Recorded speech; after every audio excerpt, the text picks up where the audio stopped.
दोस्तों, third problem आज हम सरप्लस कैपिटल मेथड का स्टार्ट कर रहे हैं। डायरेक्टली रीड आउट करते हैं। क्या अलग बात है ये भी ध्यान में रखो। A B C were in partnership sharing profits and losses in the ratio of 3:2:1। They decided to dissolve the firm. तीन पार्टनर है, तीनों ने डिसाइड किया हुआ है, उनका रेशियो है 3:2:1। तो बैलेंस शीट दिया गया है 31 दिसंबर 2016 का। लायबिलिटीज दी हुई है और असेट्स दी हुई है। एसेट्स में मेन है बैंक बैलेंस भी है 25,000। लायबिलिटीज में क्या है? क्रेडिटर्स है, मिसेस बीज लोन है, बी पार्टनर है लेकिन मिसेस बीज का लोन है, तो ये आउटसाइड लोन हो जाता है, आउटसाइड लायबिलिटी हो जाती है। तो क्रेडिटर्स, मिसेस बीज लोन, ये हो गया आउटसाइड लायबिलिटी।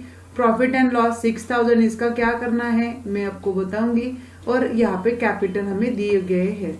एडजस्टमेंट या इंफॉर्मेशन हम पढ़ते हैं। As per the agreement with their bank the partners were entitled to withdraw ₹4,000 immediately and balance ₹21,000 could be drawn only after 30th March 2017 following were realizations। तो problem में क्या दिखाई दे रहा है कि उनका जो एग्रीमेंट हो गया है बैंक के साथ, उसमें ऐसा है कि ये जो 25,000 बैंक में है, बैंक बैलेंस जो 25,000 है, उसमें से 4,000 हम इमीडिएटली निकाल सकते हैं। पूरा बैलेंस हम विड्रॉ नहीं कर सकते। पहले हम सिर्फ 4,000 निकाल सकते हैं और जो रिमेनिंग बैलेंस होगा 21,000 का, वो कब ले सकते हैं? वो ओनली आफ्टर 30th मार्च 2017। तो ये एक अलग एडजस्टमेंट है। तीन है रियलाइजेशन के डेट 31 जनवरी, 28 फरवरी और 31 मार्च। उसमें से फिक्स्ड असेट्स भी रियलाइज किए और करंट असेट भी। 31 जनवरी को फिक्स असेट्स है 20,000 और करंट असेट्स रियलाइज किए है 5,000। तो हमारे पास टोटल कैश कितना आएगा? 25,000। तो अलग अलग लेने की जरूरत नहीं है, टोटल कैश हम दिखाएंगे, दोनों की टोटल करेंगे। 25,000 कैश हमारे पास आ जाएगी 31 जनवरी को। ठीक है दोस्तों, तो दूसरा कुछ नहीं है। Prepare a statement showing distribution of cash as per surplus capital method. तो सरप्लस कैपिटल मेथड है, इसके लिए हम क्या करेंगे? सरप्लस निकालेंगे। Surplus statement showing surplus capital particulars how many partners are there? There are 3 partners A, B and C. Their profit sharing ratio is 3:2:1. First of all, we have to take their capital balances. Capital balance 18,000, 36,000, 24,000. उसके बाद liability side में दिख रहा है profit and loss account, ये 6,000। General reserve होता है जो कुछ भी, वो कहाँ पे ऐड करते हैं? इसको ऐड करते हैं पार्टनर्स कैपिटल में in their profit sharing ratio. That's why I am adding profit and loss account। कितना है? टोटल अमाउंट था 6,000 तीनों में रेशो के अनुसार अगर हम कैलकुलेट करें तो आ जाएगा 3,000 ए को, 2,000 बी को और सी को आ जाएगा 1,000। ये हो गया। अभी टोटल उनका जो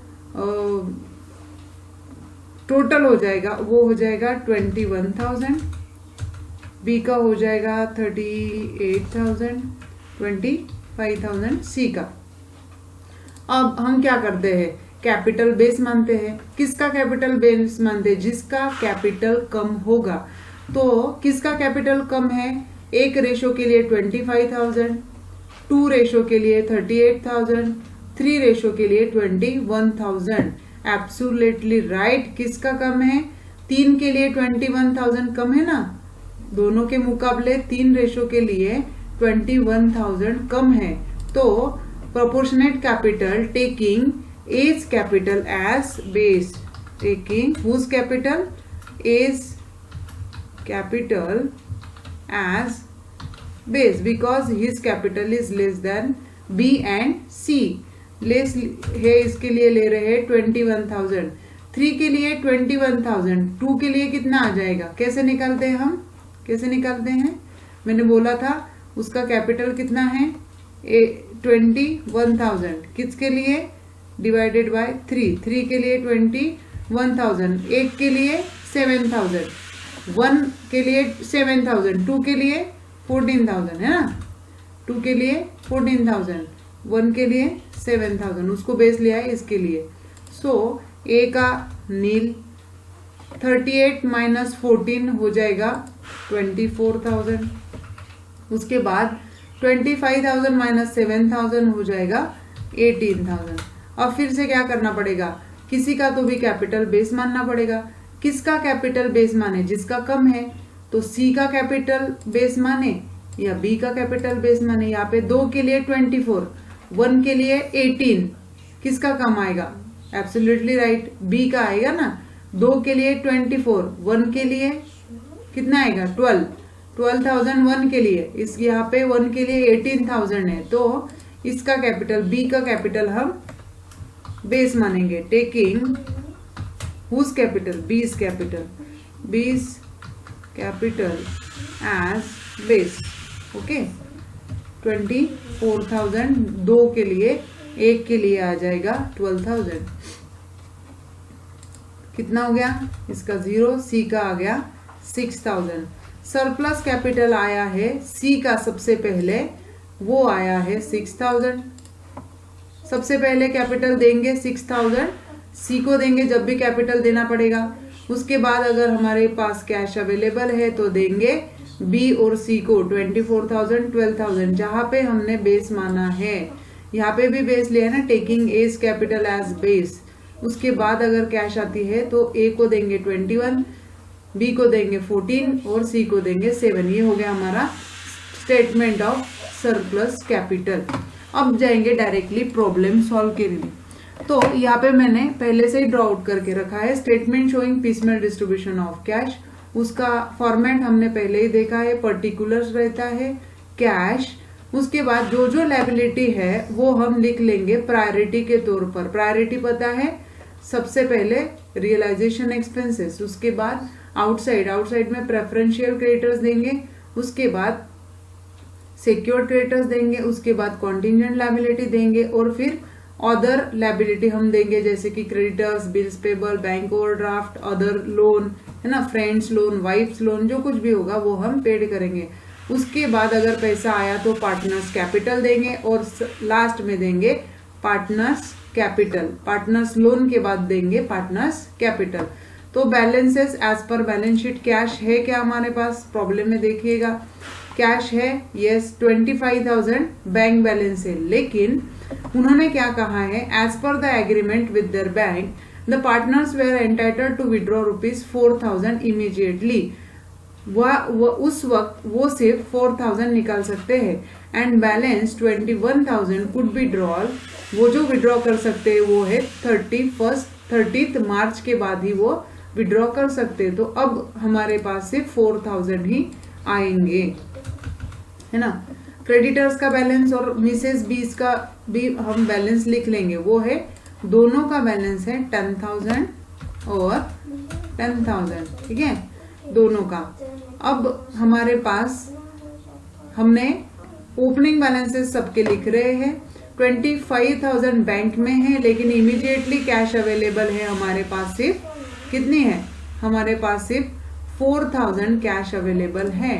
तो ये 4,000 हम किसे पेड करेंगे, आउटसाइड लायबिलिटी को, जो प्रायोरिटी है उससे, दोनों को एक साथ देंगे, है ना, क्योंकि प्रायोरिटी में वैसा ही है कि दोनों को creditors, bills payable, bank overdraft या अनसिक्योर्ड क्रेडिटर्स होंगे, जो कुछ भी होगा वो उनको साथ में देना पड़ता है।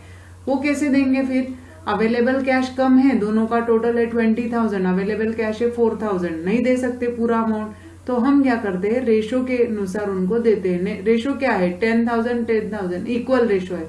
तो कैसे देंगे, पेड टू क्रेडिटर्स और किसको, एंड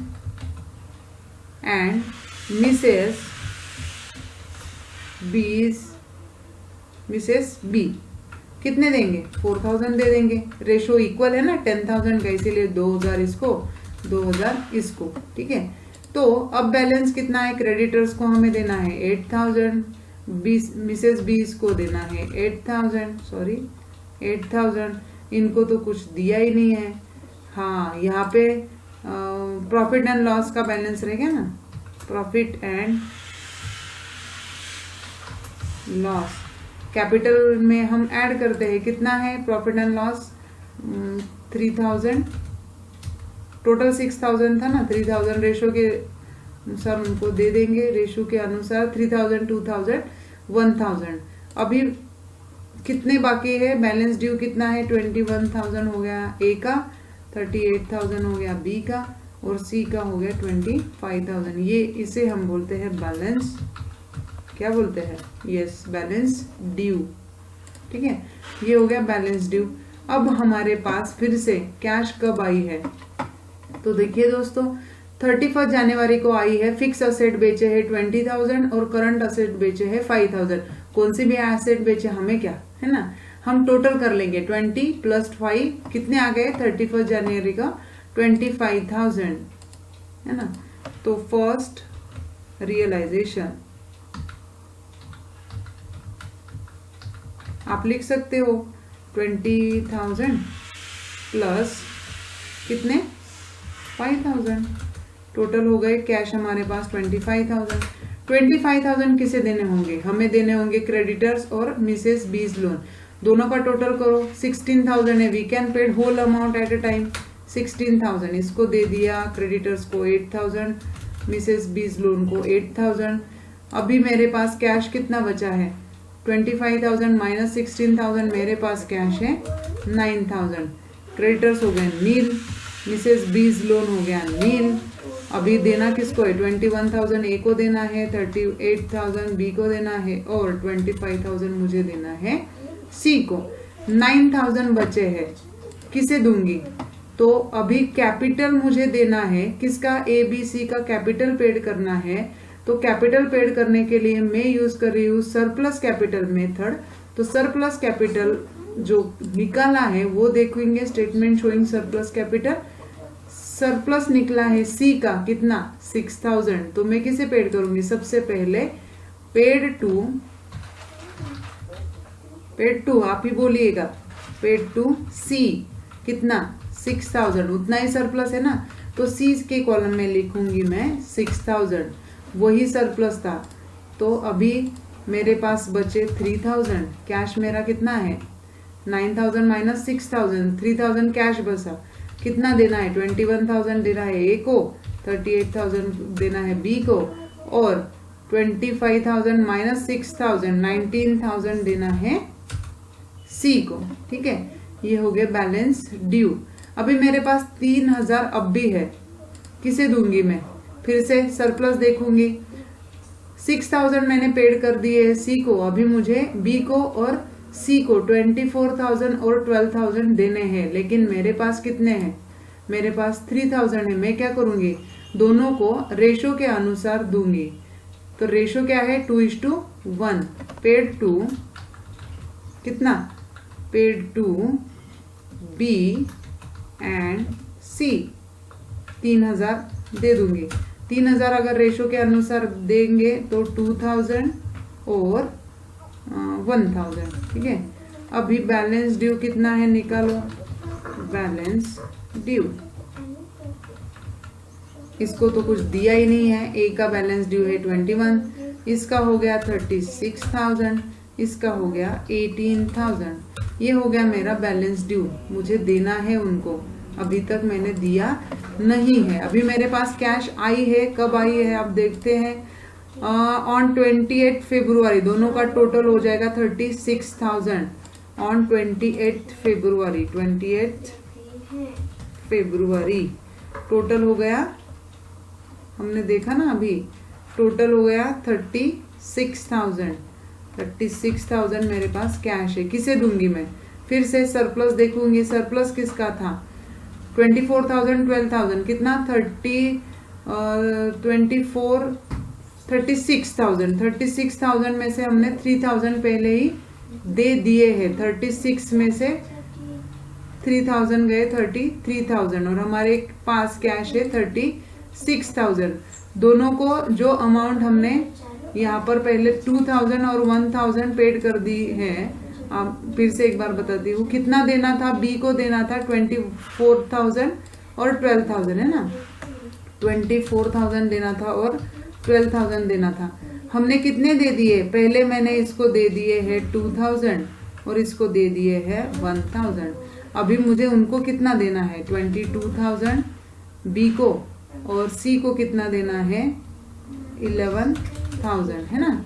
ये बी का है पहले जो दिया है, सरप्लस ही देंगे पहले, दूसरी अमाउंट नहीं।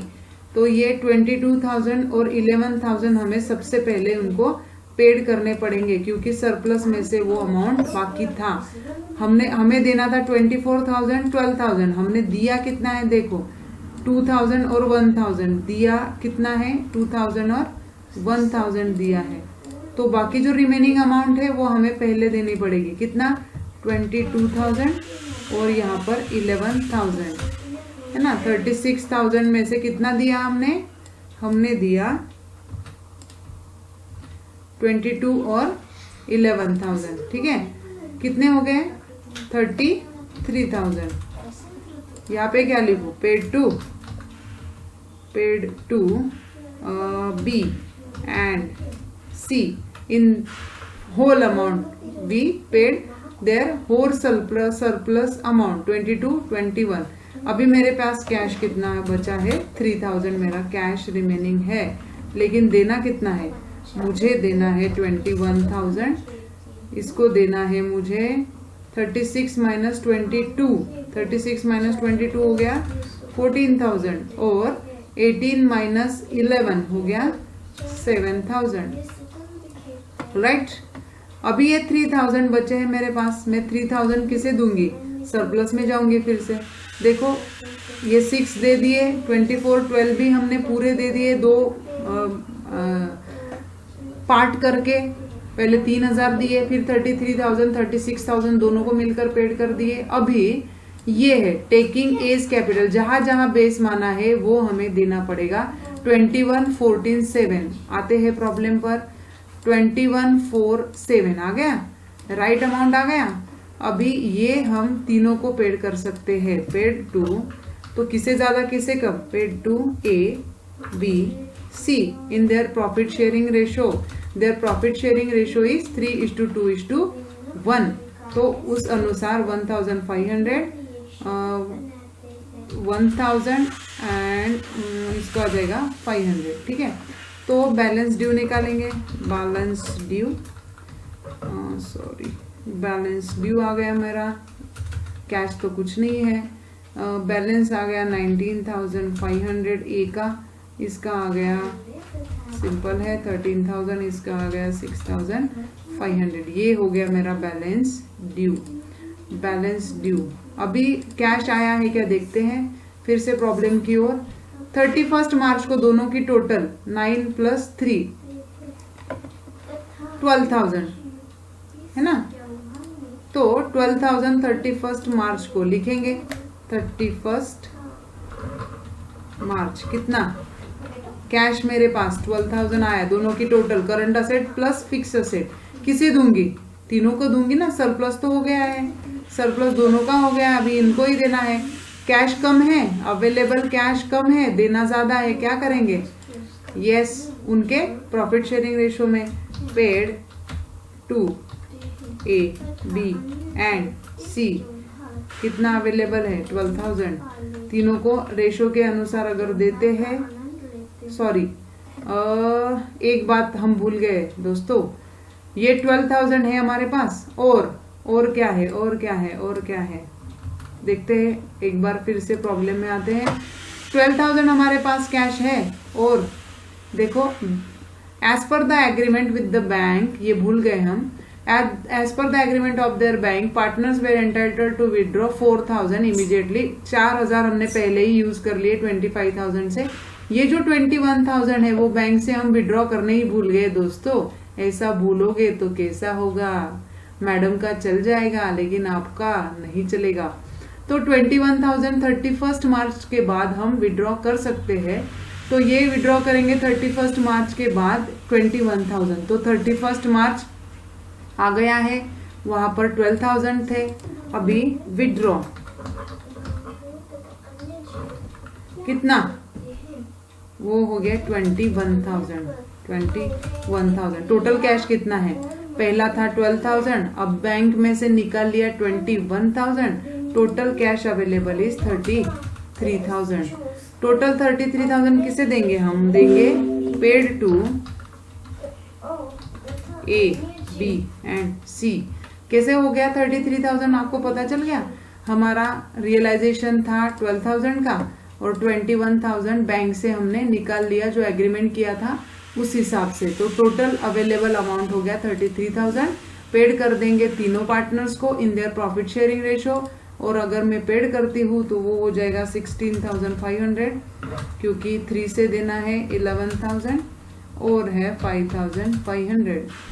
तो लॉस आएगा या प्रॉफिट आएगा, एब्सोल्युटली राइट, रियलाइजेशन लॉस यहाँ पर आ जाएगा। Cash 0, 19,500 minus 16,500, 3,000, 2,000 and 1,000। This is the loss, this is loss. ठीक है, मिलते हैं अगले लेक्चर में एक नए प्रॉब्लम के साथ। Thank you very much. मिलते हैं दोस्तों, बाय बाय।